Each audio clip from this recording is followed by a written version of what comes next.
warahmatullahi wabarakatuh.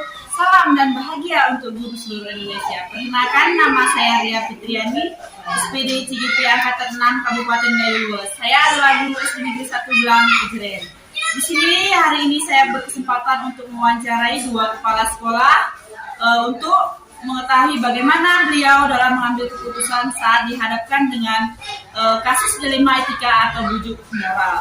Terima kasih, selamat menyaksikan. Assalamualaikum warahmatullahi wabarakatuh. Assalamualaikum warahmatullahi wabarakatuh. Selamat pagi semuanya teman-teman. Hari ini saya bertugas untuk mewawancarai kepala sekolah di mana membahas tentang dilema etika atau bujuk moral. Assalamualaikum warahmatullahi wabarakatuh, Pak. Waalaikumsalam warahmatullahi wabarakatuh. Ya, silakan perkenalkan diri dulu, Pak. Ya, terima kasih. Assalamualaikum warahmatullahi wabarakatuh. Waalaikumsalam warahmatullahi wabarakatuh. Saya Salim SPD, saat ini menjabat sebagai kepala sekolah di SD Negeri 1 Belang Kejeren. Saya sangat mendukung salah satu guru kita yaitu Ria Fitriani SPD menjadi calon guru penggerak di sekolah ini. Mudah-mudahan berdampak positif terutama bagi murid-murid dan bagi sekolah. Baik, di sekolah atau di mana saja sering terjadi dilema ataupun permasalahan yang ada.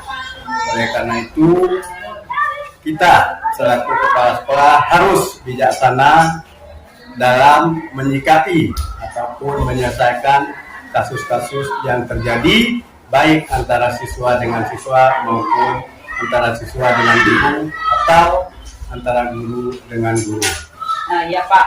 Jadi Pak, selama ini kalau terdapat masalah gitu di sekolah Pak, bagaimana Bapak itu mengidentifikasi apakah kasus-kasus yang merupakan kasus dilema etika atau bujuk moral, Pak?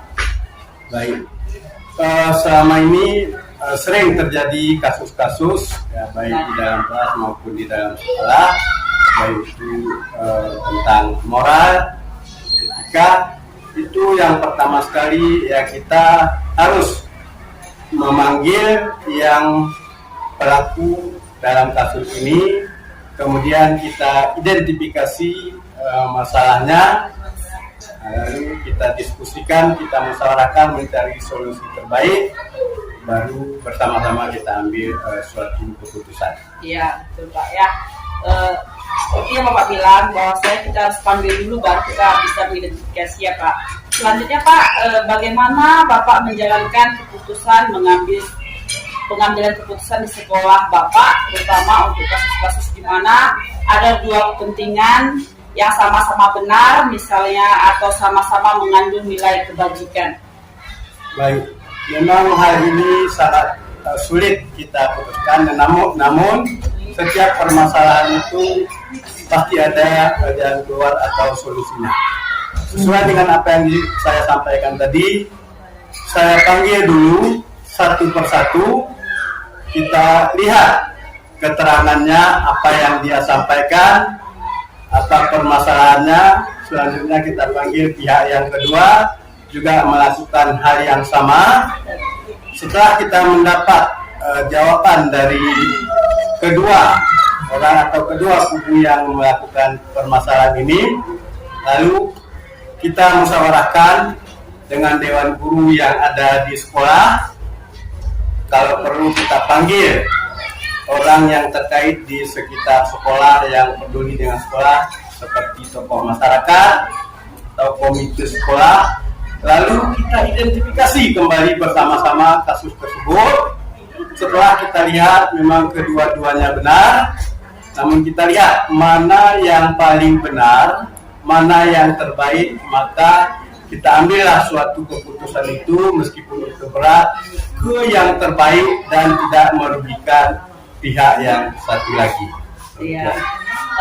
Berarti itu merupakan langkah-langkah yang sudah Bapak ambil selama ini apabila terdapat permasalahan atau pengambilan keputusan Pak. Selanjutnya Pak, kira-kira hal-hal apa saja yang selama ini Bapak anggap paling efektif dalam pengambilan keputusan kasus-kasus dilema etika Pak? hal yang paling baik atau paling efektif menurut saya ketika kasus dilema etika itu terjadi, maka saat itulah langsung kita selesaikan, jangan sempat kita tunda-tunda, karena jika kita tunda-tunda nanti akan masuk pihak ketiga ataupun kasus ini tidak akan selesai dengan baik. Oleh karena itu, begitu terjadi kasus maka kita selesaikan. Kalau bisa diselesaikan dengan quorum yang sedikit, maka selesaikan dulu. Jika tidak, maka kita ambil dengan yang lebih banyak lagi pihak-pihak yang terkait, sehingga kasus ini jangan tertunda-tunda dan cepat diselesaikan.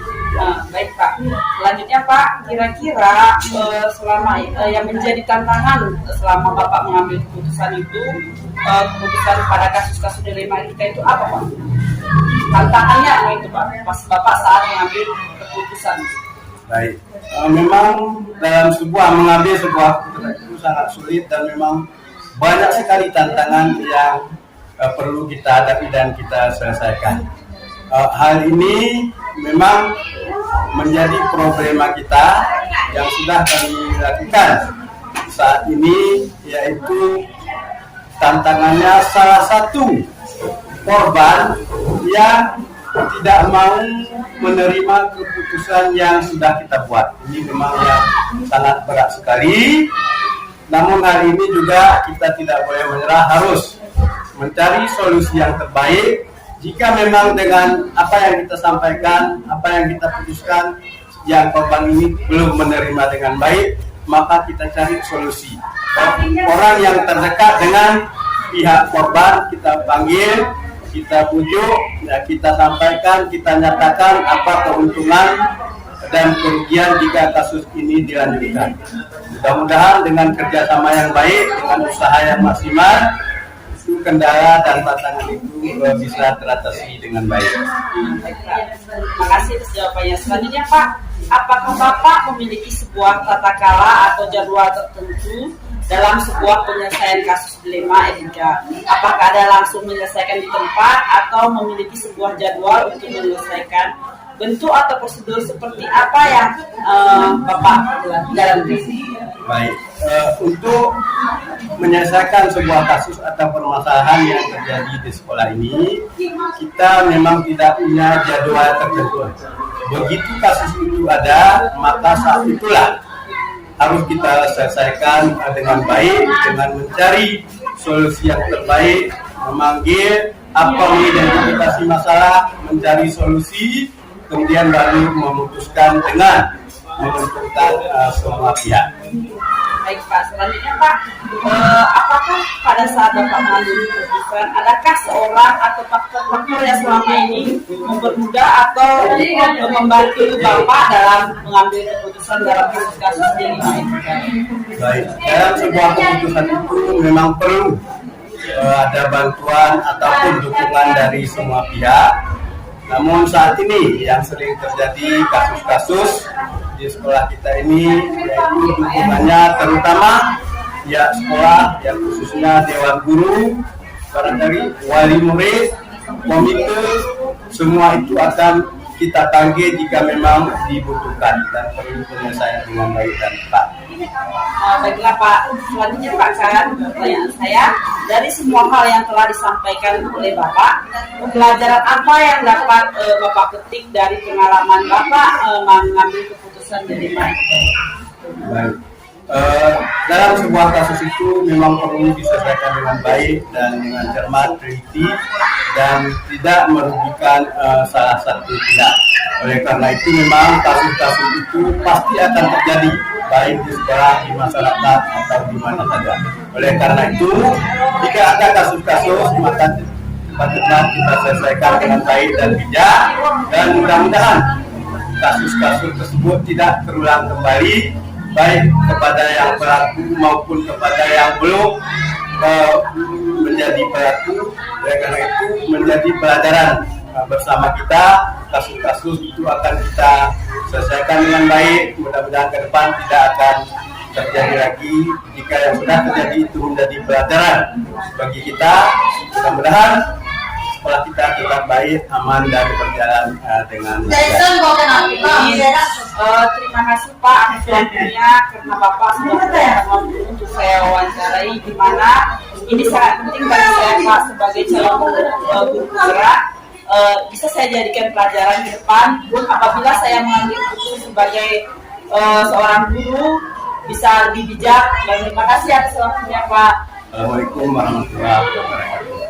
Baiklah semuanya, terima kasih atas waktunya, atas semuanya. Saya sebagai calon guru penggerak berterima kasih kepada Bapak Kepala Sekolah ini sudah membantu saya untuk memberikan saya gambaran bagaimana sih pengambil keputusan yang bijaksana. Dan terima kasih. Assalamualaikum warahmatullahi wabarakatuh.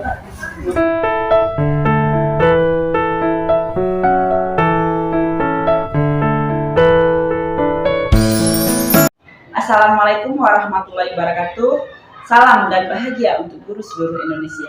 Hari ini saya berkesempatan untuk mewawancari kepala sekolah, salah satu kepala sekolah yang berprestasi di kabupaten kami ini, yaitu kepala sekolah yang menjuarai tingkat provinsi juara 3. Luar biasa ya. Kenapa saya memilih beliau? Karena menurut saya pengalaman beliau perlu saya jadikan contoh pada diri saya, bagaimana ke depan saya pun bisa sukses seperti beliau. Terima kasih wabarakatuh, Bu. Waalaikumsalam warahmatullahi wabarakatuh. Apa kabarnya, Bu? Alhamdulillah baik, Ibu.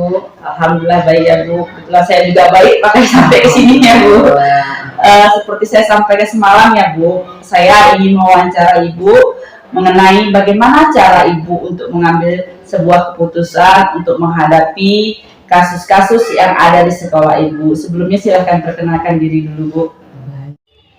Terima kasih. Saya akan memperkenalkan diri. Nama saya Rahmawati SPDGR yang saat ini diberi amanah sebagai Kepala Sekolah SD Negeri 4 Belang Kejeret. Nah, baik Bu, saya langsung saja ke pertanyaannya, Bu. Selama ini bagaimana Ibu dapat mengidentifikasi kasus-kasus yang merupakan D5 etika atau bujuk moral? Baik, saya akan coba untuk menjawab. Biasanya saya melakukan identifikasi dengan melihat langsung apa permasalahannya secara valid atau secara nyata, tidak melalui sumber-sumber yang tidak terpercaya, tapi saya lakukan langkah-langkah untuk mengidentifikasi permasalahan tersebut sehingga nanti ketika saya mencari solusi atau keputusan tidak merugikan pihak manapun. Ya. Pertanyaan kedua saya, Bu, selama ini bagaimana Ibu menjalankan keputusan pengambilan di sekolah Ibu, terutama untuk kasus-kasus D5 ada dua kepentingan yang sama-sama benar atau sama-sama mengandung nilai kebajikan. Iya, biasanya saya akan melakukan langkah-langkah. Yang pertama adalah melihat langsung permasalahan, mencari sumber yang kredibel. Yang selanjutnya yaitu melihat prinsip-prinsip sehingga suatu keputusan ini nantinya tidak ada merugikan pihak manapun. Ya. Selanjutnya, Bu, langkah-langkah atau prosedur seperti apa yang biasa Ibu lakukan selama ini dalam mengambil keputusan gitu, Bu? Iya, terima kasih. Biasanya langkah-langkah yang saya ambil yaitu melihat dulu apa permasalahannya. Setiap permasalahan pasti berbeda penanganannya dan berbeda solusinya. Jadi biasanya selama ini langkah-langkah yang kami ambil lebih mengedepankan ini ya Bu ya, nilai-nilai kebajikan sehingga mudah-mudahan ketika saya sebagai pimpinan mengambil keputusan tidak ada yang terzolimi atau yang tersakiti. Selanjutnya, Bu, pertanyaannya, hal-hal apa saja yang selama ini Ibu anggap efektif dalam pengambilan keputusan pada kasus-kasus dilema etika, Bu? Ya, biasanya yang paling efektif dalam mengambil keputusan dalam dilema etika, di sini kita akan melihat apa dampak ketika jangka panjang dan jangka pendek ketika keputusan itu diambil. Sebagai seorang pimpinan, saya selalu bersikap bijaksana sehingga keputusan yang saya ambil itu seperti yang saya bilang tadi tidak merugikan pihak manapun, walaupun kita lebih mengutamakan kepentingan orang banyak. Baik Bu, kira-kira selama ini hal-hal apa saja yang merupakan tantangan dalam pengambil keputusan yang Ibu hadapi gitu? Apa tantangan untuk mengambil keputusan itu? Iya, tantangan yang paling besar ini karena permasalahan moral etika ini adalah satu tantangan yang sangat besar. Terkadang tantangan ini bertolakan dengan hati nurani saya sendiri sebagai pimpinan, tetapi hal ini harus saya ambil, keputusan ini harus saya ambil demi kepentingan warga sekolah dan masyarakat banyak. Ya Bu. Pertanyaan selanjutnya Bu, apakah Ibu memiliki sebuah tata krama atau jadwal tertentu dalam sebuah penyelesaian kasus dilematika? Apakah Ibu langsung menyelesaikan di tempat atau memiliki sebuah jadwal untuk menyelesaikannya? Bentuk atau prosedur seperti apa yang Ibu jalankan? Baik, terima kasih. Ini sebenarnya tergantung masalahnya ya. Biasanya ketika ada masalah dilema etika atau rujukan moral, saya biasanya tidak langsung menyelesaikan permasalahan itu apabila kondisinya juga mendukung. Saya tidak lagi menunda-nunda waktu karena itu akan ibaratnya berlarut-larut, kita tidak mau hal itu terjadi. Biasa ketika ada permasalahan kita akan selesaikan pada saat itu juga dengan prosedur-prosedur yang mungkin setiap masalah itu berbeda, tetapi kita juga sudah siapkan prosedur-prosedur sehingga keputusan yang saya ambil tidak merugikan siapapun dan berdampak baik untuk saat ini dan masa yang akan datang. Oke Bu, dalam pengambilan keputusan Bu, adakah seseorang atau faktor-faktor apa yang selama ini mempermudah atau membantu Ibu dalam mengambil keputusan dalam kasus-kasus dilema etika? Baik, saya akan menjawab. Ini sebenarnya faktor mendukung atau orang-orang tertentu yang membantu itu sangat banyak. Salah satunya yaitu memang ada di sini guru-guru senior yang memang segudang pengalaman. Sebelum saya mengambil keputusan, saya melakukan diskusi kepada beliau. Kebetulan mereka juga adalah wakil dan bendahara saya, sehingga keputusan itu tidak sepihak. Kami evaluasi sehingga apapun itu keputusan sudah berdasarkan kesepakatan yang biasanya kesepakatan ini tidak merugikan siapapun. Dan alhamdulillah juga faktor lingkungan di sekolah juga biasanya sangat mendukung. Ketika terjadinya permasalahan-permasalahan, mereka juga memberikan masukan, mereka juga memberikan ide-ide untuk permasalahan yang bisa dipecahkan secara baik. Ya. Baik Bu, dari semua penjelasan Ibu dari awal sampai akhir tadi, kira-kira pembelajaran yang dapat Ibu petik dari pengalaman Ibu mengambil keputusan dilematika itu apa Bu?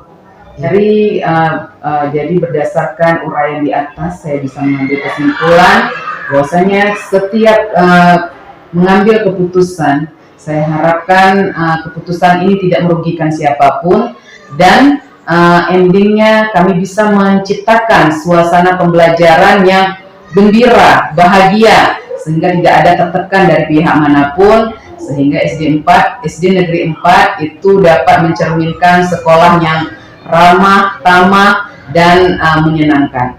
Terima kasih ya Bu atas waktunya, jawaban yang luar biasa. Semoga ini bisa membantu saya, bisa saya jadikan pembelajaran ke depan. Bagaimana sih pengambilan keputusan saat menghadapi kasus-kasus dilema etika maupun bujuk moral. Terima kasih Bu atas waktunya. Semoga Ibu sukses. Terima kasih Bu. Sama-sama.